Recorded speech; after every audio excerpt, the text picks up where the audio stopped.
Welcome to Chapter 7, the Skeletal System.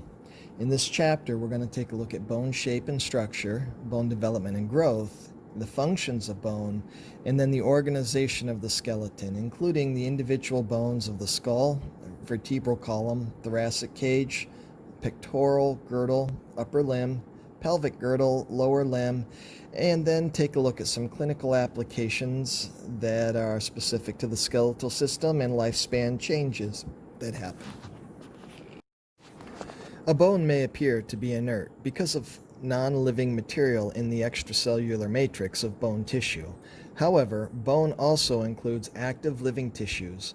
Bone tissue, adipose tissue, bone marrow, cartilage, dense connective tissue, blood, and nervous tissue. Bones are not only alive, but also multifunctional.